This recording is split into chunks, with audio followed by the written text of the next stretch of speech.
Bonjour à tous, donc bienvenue ici dans cette deuxième vidéo concernant le chapitre numéro 8 sur les reprises en sous-œuvre, toujours dans votre livre donc ici sur les fondations.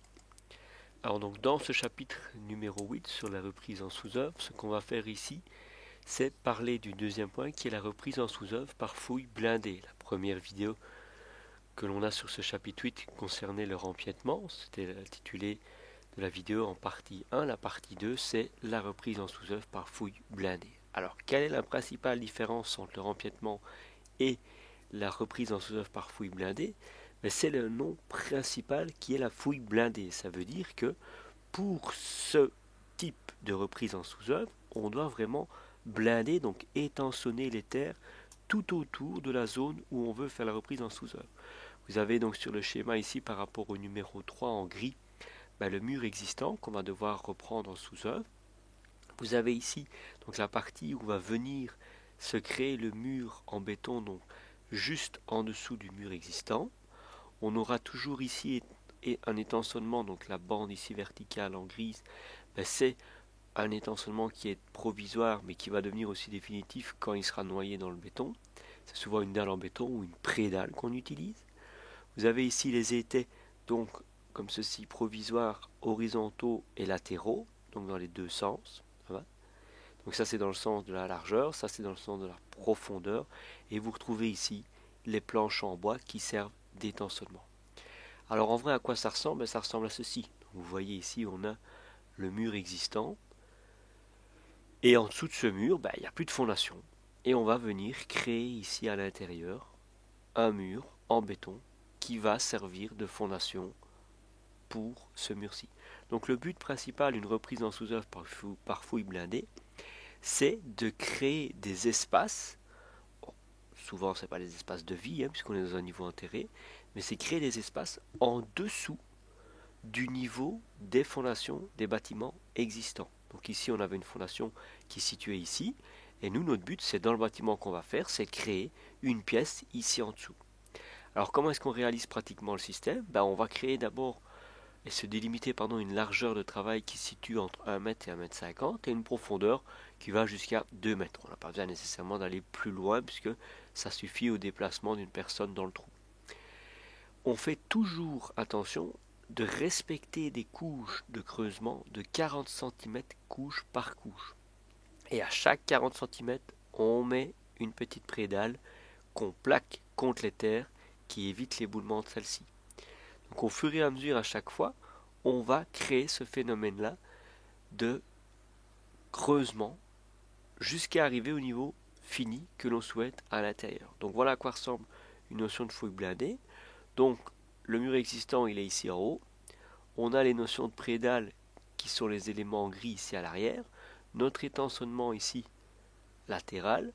On retrouve encore ici en coin une partie de maçonnerie avec aussi un étançonnement et les bois ici pour l'étançonnement de la terre, mais là la terre qui appartient plutôt à notre fouille. Alors en profondeur max, comme vous le voyez, le gars il a l'air tout petit, donc souvent en moyenne une fouille blindée on va entre 3 et 6 mètres. C'est beaucoup plus profond que le rempiètement. Le rempiètement, 2 mètres c'est vraiment le grand maximum, faut pas descendre plus bas. Mais ici, vous voyez la fouille blindée, vous pouvez aller de 3 à 6 mètres avec un maximum de 15 mètres, vraiment dans des cas très particuliers. Alors, il faut toujours faire gaffe que quand on descend comme ceci très bas, il faut toujours faire des sondages au préalable pour voir si le niveau de la nappe phréatique au niveau inférieur, il n'est pas au-dessus du fond de votre fouille blindée. Parce que si la nappe phréatique est plus haute, là il n'y a pas de souci, on peut rabattre la nappe phréatique, mais ça demande au préalable la disposition vraiment d'un système de rabattement. Si par contre le niveau de la nappe phréatique est plus bas que 50 cm par rapport à votre fond de fouille de la fouille blindée, là il n'y a pas de souci normalement à avoir. Au niveau de la mise en place, comment est-ce que ça marche? Vous retrouvez ici en gris la paroi à reprendre en sous-œuvre, ici, donc c'est la fondation du mur existant. Ici c'est la terre, donc on va faire un petit creusement, donc plus ou moins 2 mètres de profondeur comme ceci, sur 1 mètre à 1,50 m de largeur. Okay, on va mettre les prédales que vous voyez ici en gris très clair, au fur et à mesure, donc tous les 40 cm qu'on descend, hop, on met le prédale. Alors, quand on a descendu notre fouille blindée à l'endroit voulu, on va venir gentiment ferrailler ici à l'intérieur. On aura ici un coffrage qui est la plaque ici en brun. Et on va bétonner ici à l'intérieur. Alors, je parlerai après ici des petits V aux chaque extrémité.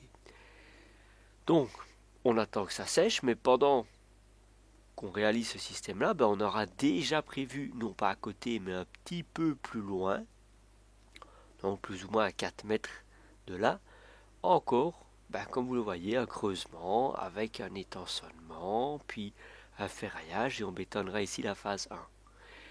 Entre la phase 1, ici et là, on va venir, entre ces deux phases, créer la phase de bétonnage numéro 2. Donc on refait les mêmes principes, on creuse tous les 40 cm, on met le blindage en béton ici derrière, on remet l'étançonnement en bois quand on est arrivé à la profondeur voulue, on ferraille, on coffre et on bétonne. Et on fait ça en fait de telle manière à pouvoir avoir une zone de travail qui correspond facilement à ce que l'on fait. Je m'explique. Donc vous avez ici votre fondation existante, on l'aura cassée, on aura blindé, vous voyez la petite bande grise là-bas, c'est la prédale qui tous les 40 cm va nous servir à étançonner le sol pour que ça ne tombe dans la fouille. On va bien placer ici à l'arrière notre premier coffrage, on va tourner des deux côtés nos coffrages en bois latéraux pour les maintenir en place par l'été. Quand ça est fait, on vient mettre par devant le panneau de coffrage pour éviter que le béton n'exerce une force et pousse, entre guillemets, votre système. Donc quand je parle de force, c'est une force qui enverrait le coffrage en déformé comme ça. Pour éviter cette déformation, on place, comme vous le voyez, un premier été ici et un deuxième été là-bas. Et là, en fait, vous allez voir, tout ce qui est jachure ici, ça va être la future fondation en dessous du mur existant. Ça va? Donc ça, c'est pour vous montrer un petit peu comment on peut réaliser le phasage lorsqu'on s'apprête à bétonner, en fait. C'est ça ici, le but principal.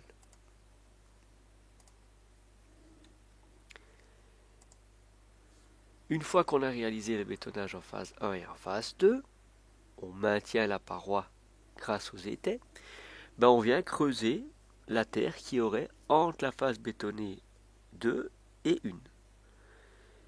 On laisse toujours les bandes de 40 cm, c'est toujours la même chose avec l'étançonnement vis-à-vis d'une prédale, donc ça c'est toujours laissé de la même manière dans le cheminement du travail. Et puis une fois que c'est fait, qu'est-ce qu'on fait?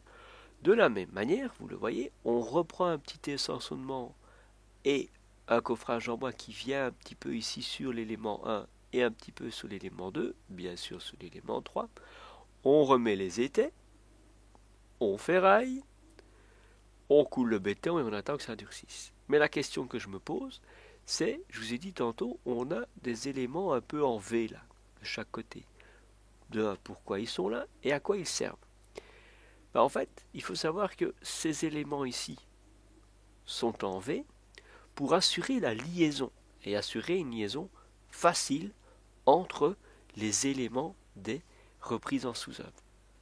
J'ai oublié de le préciser, petite parenthèse, vous le voyez ici, quand on a réalisé la phase 3 de bétonnage, il reste ici un peu de terre, on reterrasse ici, on remet ici, forcément en dessous de la fondation, on remet nos prédales en étançonnement ici, et on fait la même chose que phase 3. C'est pour vous montrer qu'en fait, on alterne les reprises en sous-œuvre par rapport à ce qui a déjà été réalisé. Alors comment est-ce qu'on assure la liaison? La plupart du temps, on assure ces liaisons grâce à des Stabox. Les Stabox, c'est quoi? C'est des systèmes que Plaque à Béton ou Plaque à Groupe a effectué. C'est en fait des réservations que l'on met lors de la création de notre mur en béton sous le mur existant et qui va nous permettre d'assurer après la liaison avec un élément qu'on va créer sur le côté. Je m'explique. Vous avez ici sur le côté une partie qui a été déjà bétonnée dans le voile numéro 1. Quelle est, par rapport à cette boîte Stabox, la partie qui sera bétonnée dans le voile numéro 1? C'est en fait ces éléments que vous voyez ici à l'arrière, ces genres de U, ça va, mais ces U seront placés à l'extrémité ici en 1, et ces U seront en fait noyés dans la masse de béton. Et l'autre face qui est ici, cachée par une bande cache,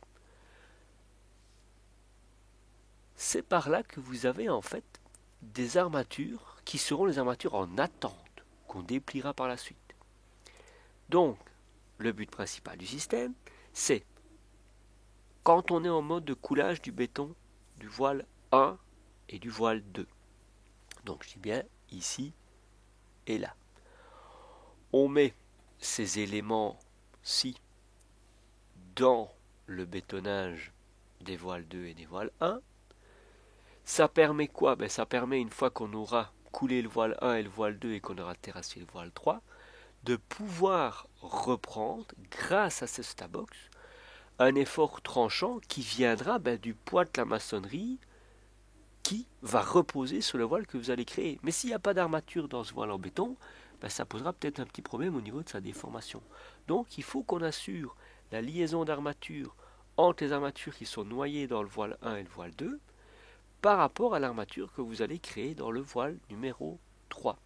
Donc là vous voyez que en fonction du diamètre de la barre, en fonction de l'espacement E et de la qualité de béton AC2530 ou AC3037, vous avez tous les chiffres qui sont les capacités de reprise à l'effort tranchant de notre armature de liaison via les Stabox. Donc vous voyez, donc là j'ai repris la fiche technique de Stabox pour vous faire comprendre les étapes.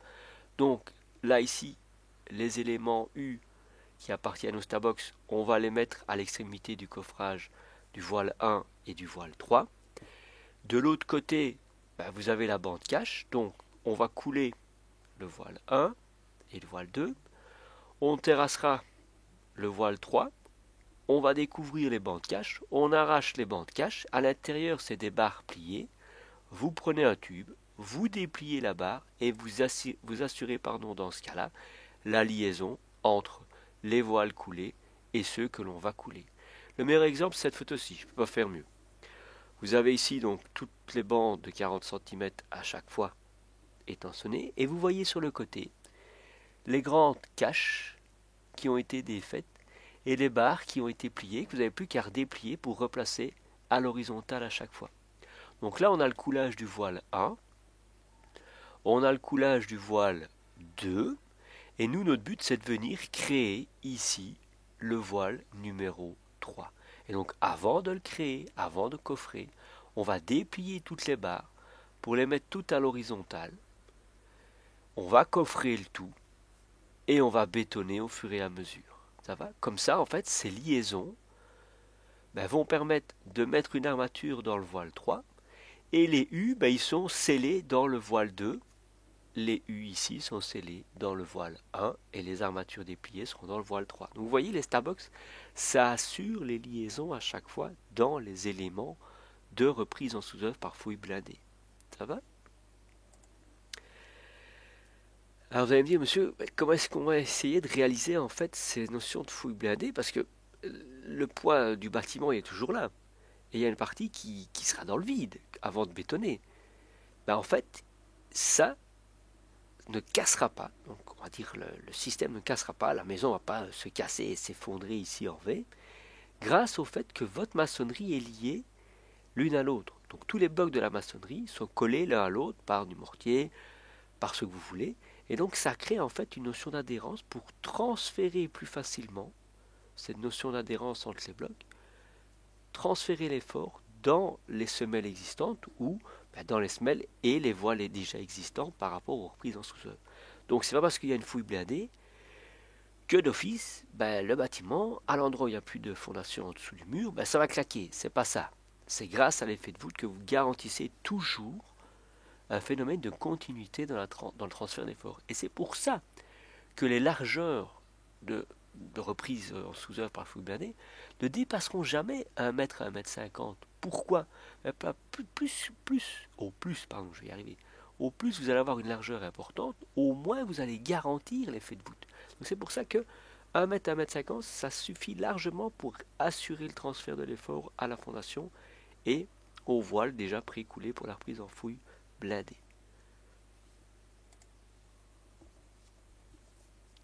Il existe donc, vous le voyez ici, 3 variantes que je vais ici déterminer avec vous. Donc, on a ici la fondation qui allait jusque là avant. On a dû un petit peu la receper, la casser pour venir créer notre reprise de sous-œuvre. Ici, vous le voyez, c'est la paroi de reprise en sous-œuvre. Et en fait, pour garantir, donc là on a le bâtiment qui existait déjà avant, et ici on va venir créer, par exemple, des parkings ou des caves ou peu importe. Okay, parce que le bâtiment ici à droite, il finissait là, il n'y avait pas de cave. La fondation se finissait ici. Et nous, on veut ici créer des niveaux inférieurs. Alors vous voyez qu'ici, on va toujours par rapport à la fouille blindée descendre de 50 cm pour venir placer une assise parfois un peu plus large. Bon, je ne dis pas qu'on va respecter un talutage parfaitement identique, on essaye de faire un petit peu plus gros ici en bas pour rasseoir complètement ce nouveau mur. Il existe une variante ici droite. Okay, on a toujours notre bâtiment existant. On casse un petit peu la fondation pour venir avec la cote intérieure de notre nouveau bâtiment ici. On aura notre voile qui existera, qui sera coulé sur place et qui sera la reprise en sous-œuvre. Mais alors ici, on va ajouter un tirant d'ancrage. Ça va? Alors ici, on aura terrassé nos terres pour arriver ici au niveau fini d'exécution. On aura toujours, par rapport au niveau fini, au minimum 50 cm à ancrer dans la terre par rapport à notre future paroi. Et on va créer ici une couche de séparation par rapport à un petit béton qui servira par exemple pour une assise pour une halle flottante, pour une colonne qui va venir ici, pour une structure par portique, par ossature, pardon. La fondation servira toujours au niveau structurel. Alors pourquoi est-ce qu'il existe cette couche de séparation ici entre la fondation et le mur de reprise en sous-œuvre? En fait, on met ici cette couche de séparation pour éviter la propagation d'effets sonores. Donc quand vous allez avoir un impact sur une structure, l'impact va venir se répercuter ici. S'il n'y avait pas ici cette différence de matériaux, la propagation sonore irait jusque là, remonterait et se fera entendre ici dans les maisons voisines. Or, on ne veut pas qu'il y ait de son qui se propage, donc pour casser cette propagation de son et de vibration, on met ici une couche de matériaux différents entre la fondation de la structure future et de notre mur en reprise en sous-œuvre qui est directement en contact avec, comme vous le voyez ici, la fondation de la maison existante. Alors on peut le faire encore différemment, c'est pour ça qu'il y a la variante. Donc là ici on refait le mur, mais à la place de faire la fondation indépendante ici à côté, on met carrément la fondation dans le même registre que le mur de reprise en sous-œuvre. Ça peut se faire. Mais toujours, si on vient créer ici une dalle qui viendra s'appuyer sur la partie en L de la base de notre mur de reprise en sous-œuvre, on doit toujours mettre ici un joint ou une couche de séparation pour éviter qu'il y ait un contact par la fondation et que les vibrations ne se transmettent à la maison voisine. On retrouve toujours le tirant d'ancrage. Alors pour vous donner ici un exemple, voici ici un exemple de chantier à Louvain, donc à une quinzaine de kilomètres de Bruxelles. Donc là vous voyez le bâtiment, vous voyez la hauteur sous corniche par rapport au niveau où la photo a été prise, il y a déjà des mètres. Je peux vous garantir qu'il y a plus de 20 mètres sans aucun problème. Là, on est allé chercher une reprise en sous-œuvre très basse, on était à plus de 6 mètres, donc c'était déjà quand même quelque chose de conséquent. Et là, il n'y a rien à faire, on a dû céder, j'en ai entouré quelques-uns, de petits tirants d'ancrage pour venir assurer la stabilité complète de cette paroi. Ça va? Donc là, vous voyez que c'est vraiment quelque chose de plus conséquent en soi, mais qui peut être réalisé même dans un milieu urbain difficile d'accès. Alors je vous montre ici un exemple d'une réalisation qui a été faite ici à Liège, où vous aviez, donc ça c'est l'idée du projet final, défini, vous avez la maison existante, et cette partie ici serait une partie donc qui serait en avancée par rapport à cette façade-ci.